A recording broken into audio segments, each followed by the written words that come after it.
Aquela voz me disse: quem está detendo o grande mover do meu espírito na terra não é o diabo, é a indiferença de vocês para a liderança do meu espírito. Você acha que o diabo está querendo que você se arrependa de algo errado? Deus faz um movimento, você tem que fazer outro. O testemunho interior veio mais forte com clareza. Pergunta se ele acabou de orar, pedindo uma provisão de 3 mil reais. Tem coisas que não pode ser da cabeça da gente. Vamos começar por eliminatória. Ah, pastor, não tenho muita experiência, não tenho certeza. Eu já falei isso para Deus muitas vezes. Eu dizia: Deus, eu não duvido de você, eu duvido de mim, da minha capacidade de te ouvir. Se eu tiver certeza que é o Senhor, eu não duvido de você. Mas se eu não tenho certeza, eu estou duvidando se é ou não você. Deu para entender a diferença? Eu estava dizendo para Deus que eu não duvidava dele, eu só duvidava do fato: é ele ou não é? Agora tem coisas que você só vai descobrir checando, conferindo. Um dia entrei no escritório de casa. Naquela época o escritório era só o lugar de amontoar os livros, os papéis e não trabalhar tanto. Mas eu lembro que eu entrei para pegar alguma coisa. E quando entrei, me veio um impulso dentro de mim: liga para fulano de tal, um pastor, amigo meu. Nós, os homens, frente às mulheres, somos um pouco menos sociáveis. A gente não liga só para dar um alô, para perguntar como é que está. A coisa tem que ter um propósito. Às vezes é ligar por quê? Aquele negócio está dentro. Liga. Liga. Eu já sabia, já tinha aquela suspeita, isso não é normal. Passei a mão no telefone, liguei para o fulano. Ele atende do outro lado: que surpresa você me ligando. Falei: pois eu estou tão surpreso quanto você, porque nem eu sabia porque eu estava ligando. Não comecei a liguei para saber como você está. Eu também estava tão surpreso quanto ele. Mas na hora que ele atendeu e falou isso, lembra que eu falei do movimento do jogo de dama ou de xadrez? Deus faz um movimento, você tem que fazer outro. O testemunho interior veio mais forte com clareza. Pergunta se ele acabou de orar, pedindo uma provisão de 3 mil reais. E agora eu tinha algo mais claro e mais forte. Eu falei: por acaso você orou a Deus pedindo uma provisão de 3 mil reais? Silêncio do outro lado da linha. Depois uma voz emocionada disse: eu tinha acabado de fazer a oração quando o telefone tocou. Nesse momento eu sabia que era Deus. Até então estou suspeitando que Deus vai me usar como um sinal, uma confirmação de que ouvi a oração dele. E aquele testemunho interior vem de novo e diz: pega a conta dele e transfere os 3 mil. A minha vontade era dizer: pediu para você, não para mim, o que é que eu tenho a ver com isso? Mas essa altura do campeonato, eu sei que eu não tenho como saber que ele orou pedindo 3 mil. Eu sei que eu não tinha como acertar o timing tão preciso e o valor e o que era a oração. Nessa altura do campeonato, tenho mais dúvida que é Deus. Falei: me passe seu número de conta que eu vou transferir os 3 mil. Ele do outro lado da linha disse: o que é que você tem a ver com isso? Falei: estava pensando a mesma coisa, criatura.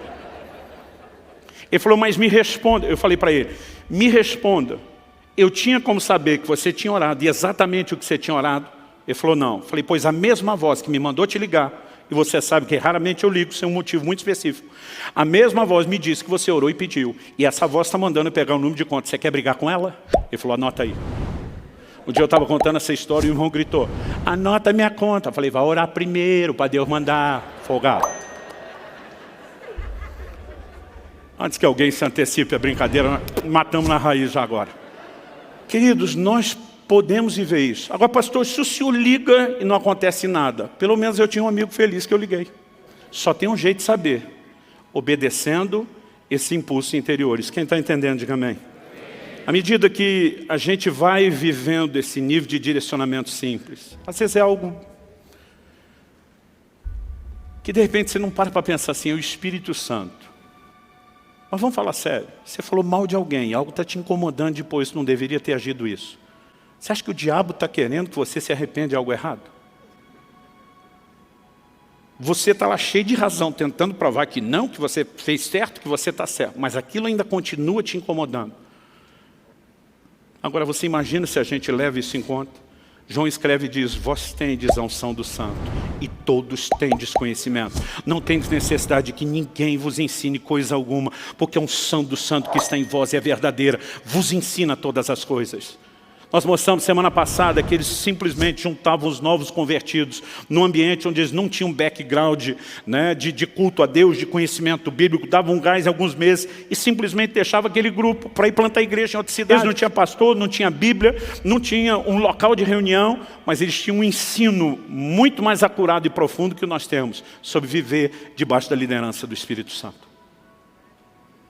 Sabe, querido, muitas vezes, ou porque nós colocamos a expectativa de que Deus fala tem que ser uma coisa muito contundente, exagerada, e mistificamos o que deveria ser simples, ou porque mesmo entendendo a simplicidade, nós paramos de corresponder, nós não vamos crescer nessa área. Eu de vez em quando pergunto para alguns, se Deus não fala com você que você discute.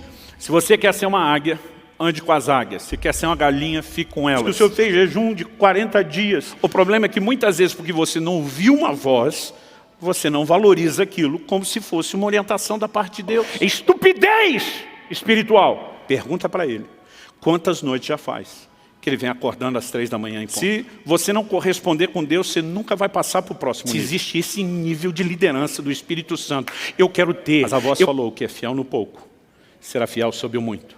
Mas o que é infiel no pouco, será infiel no muito. Eu de vez em quando pergunto para alguns, se Deus não fala com você, com quem que você discute? Aí você está lá, já meio quebrantado, você diz, posso até perdoar, mas vai ter que vir rastejando. E olhe lá. Cada vez Deus faz um movimento, enquanto você não fizer o seu, Ele não vai fazer o próximo. Ele falou, o problema da maioria das pessoas é que elas não entendem a simplicidade do processo e não sabem interagir com o Espírito Santo. Você vai dizer assim, fala Senhor, porque o teu servo ouve. Está esperando que eu vá te dar direcionamento personalizado. É ruim que eu vou falar alguma coisa para você. Você não fez nem o que eu já falei. E está esperando que eu fale as coisas do próximo nível.